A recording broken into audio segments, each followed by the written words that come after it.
اسلام آباد اور راولپنڈی میں تیسرے روز بھی موسلادھار بارش، 135 ملی میٹر بارش سے نالہ لئی میں پانی کی سطح بلند۔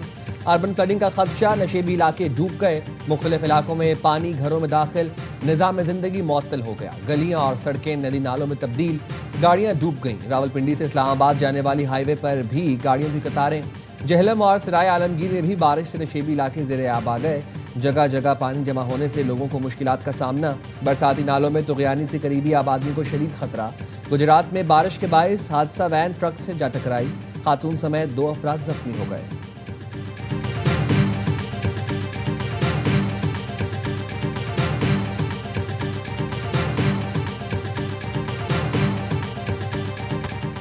سپریم کورٹ کا بانی پی ٹی آئی کو 2 روز میں شفا انٹرنیشنل اسپتال منتقل کرنے کا حکم۔ وفاقی حکومت کا نظر ثانی اپیل دائر کرنے کا فیصلہ۔ وزیر قانون اعظم نذیر تارڑ کہتے ہیں سزا یافتہ قیدی کو سرکاری اسپتال میں علاج فراہم کیا جاتا ہے۔ اتھارٹیز کا خیال ہے یہ آرڈر اس قوانین کے اندر نہیں جو سزا یافتہ قیدی سے متعلق ہیں۔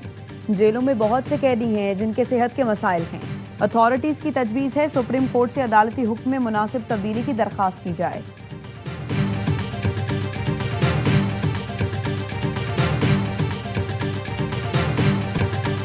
نواز شریف کا لندن کے جس اسپتال میں علاج ہوا، کیا وہ سرکاری تھا؟ پی ٹی آئی رہنما نعیم حیدر پنجوتا کا رد عمل، کہا ہم کوئی ڈیل یا این آر او نہیں مانگ رہے، یہ سیاسی نہیں، انسانی صحت اور زندگی کا معاملہ ہے۔ وزیر قانون عدالتی حکم پر عمل درآمد کرائے۔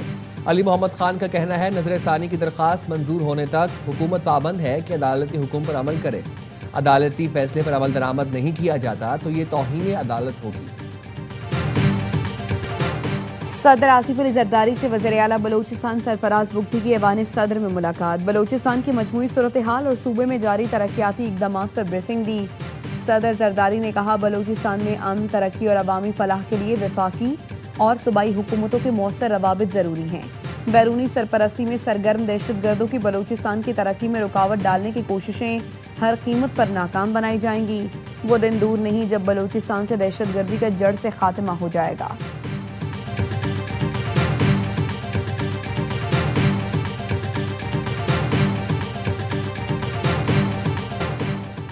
ایران اور متحدہ عرب امارات میں الزامات کی خلیج مزید گہری ہو گئی۔ یو اے ای نے ایران پر میزائل حملے کا الزام لگاتے ہوئے تجارت اور اقتصادی لین دین معطل کر دیے۔ متحدہ عرب امارات کا کہنا ہے ایران نے 2 بیلسٹک میزائل داغے جو سمندر میں جا گرے۔ تجارت بند کرنے کا فیصلہ علاقائی اور بین الاقوامی امن و سلامتی کو لاحق خطرات کے پیش نظر کیا گیا۔ ایران نے متحدہ عرب امارات پر میزائل حملے کی تردید کر دی۔ ترجمان ایرانی وزارت خارجہ اسماعیل بقائی کہتے ہیں you a E per missile حملوں کے الزامات بے بنیاد ہیں۔ خطے کے ممالک فالس فلیگ آپریشن سے خبردار رہیں۔ امریکی وزیر خارجہ مارکو روبیو کا اماراتی مشیر سلامتی سے رابطہ۔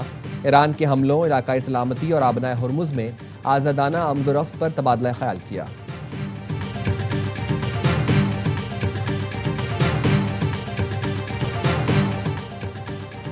پاسداران انقلاب نے متحدہ عرب امارات سے منسلک ٹینکر کو قبضے میں لے لیا۔ فارس نیوز کے مطابق اماراتی ٹینکر نے رخ تبدیل کر لیا۔ اب وہ جہاز جبل علی کے بجائے ایرانی بندرگاہ بندر عباس کی جانب جا رہا ہے۔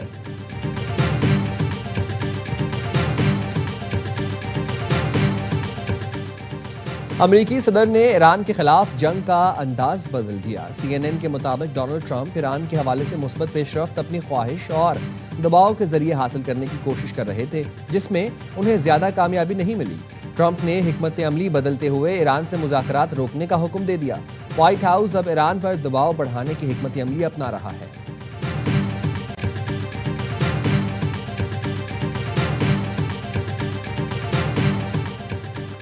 ایران کی خود مختاری اور حق خود ارادیت کے تحفظ کے لیے مزاحمت جاری رہے گی۔ جو ملک اپنا مقدر غیر ملکیوں کے سپرد کرتا ہے اسے بھاری قیمت چکانا پڑتی ہے۔ ایران کے نائب وزیر خارجہ کاظم غریب آبادی کہتے ہیں ایرانی قوم دباؤ کے سامنے نہیں جھکتی، کسی بیرونی طاقت کو اپنے معاملات میں مداخلت کی اجازت نہیں دیتی۔ ہم اپنے مستقبل اور مقدر کا فیصلہ خود کرتے ہیں۔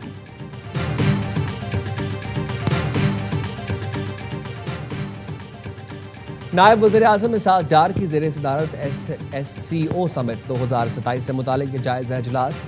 اسحاق ڈار نے سمٹ کی تیاریوں پر اطمینان کا اظہار کیا، تمام انتظامات بر وقت مکمل کرنے کی ہدایت کی۔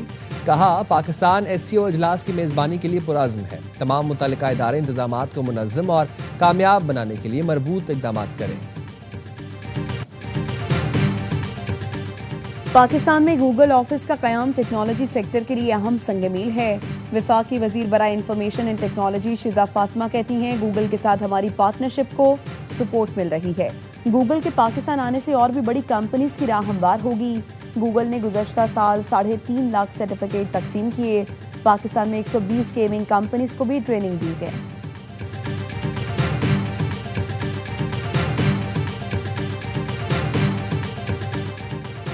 کراچی ڈیفنس فیز 2 میں یوم آزادی کے سٹال پر فائرنگ کرنے والے تینوں ملزمان کاسبے ندی کے قریب سے گرفتار، 3 دستی بم اور پستول برآمد۔ DIG CTD غلام اظفر مہیسر کا کہنا ہے حملے میں سٹال پر قومی پرچم فروخت کرنے والے شہری کو اس کی بیوی بچوں کے سامنے قتل کیا گیا۔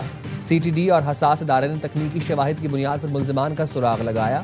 گرفتار دہشت گردوں میں ظفر علی، فراز اور سجاد احمد شامل ہیں۔ SSP عرفان بہادر کے مطابق گرفتار دہشت گردوں نے اپنا تعلق کالعدم SRA سے بتایا۔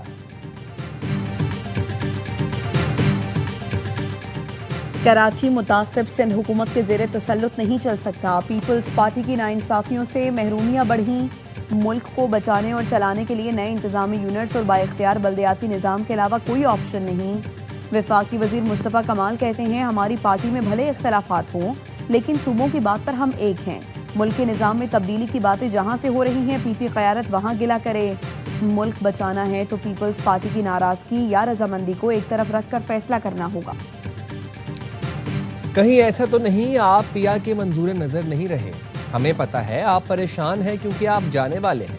امیر جماعت اسلامی حافظ نعیم الرحمان کا لاہور دھرنے سے خطاب، کہا اب نظام چلانے والے بھی اپنی ناکامی کا اعتراف کر چکے کہ ڈیلیور نہیں کر سکتے۔ شاخوں کو جھاڑنے سے نظام صاف نہیں ہوگا، جڑ سے اکھاڑنا ہوگا۔ سرکاری بابو بڑی گاڑیوں سے اتر کر غریبوں کا ٹھیلا الٹتے ہیں۔ بیوروکریٹس خود کو آقا اور عوام کو غلام سمجھتے ہیں۔ پیٹرول 225 روپے اور بجلی سستی کرنا پڑے گی۔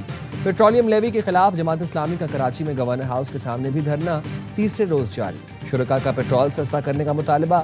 پشاور میں بھی گورنر ہاؤس کے سامنے دھرنے میں بڑی تعداد میں عوام کی شرکت۔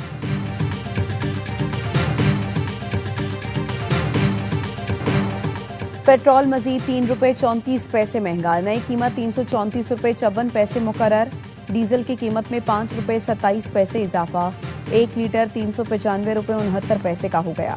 اوگرا کی منظوری کے بعد پیٹرولیم ڈویژن نے اعلامیہ جاری کر دیا۔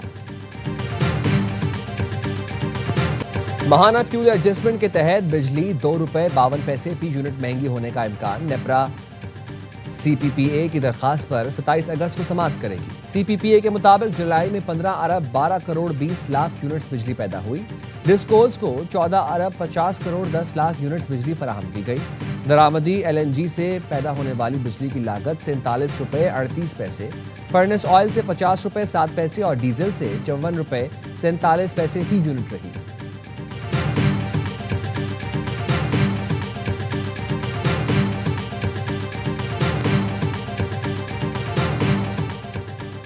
زرعی انکم ٹیکس کی وصولی پر IMF کو مطمئن کرنے کی کوششیں تیز، حکومت کا صوبوں کی مشاورت سے متبادل پلان تیار کرنے کا فیصلہ۔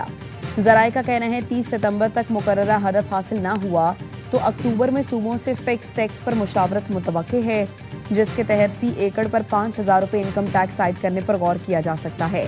IMF کے مطابق معیشت میں زرعی شعبے کا حصہ 24.5%، جبکہ ٹیکس وصولی میں زرعی شعبے کا حصہ 0.3% ہے۔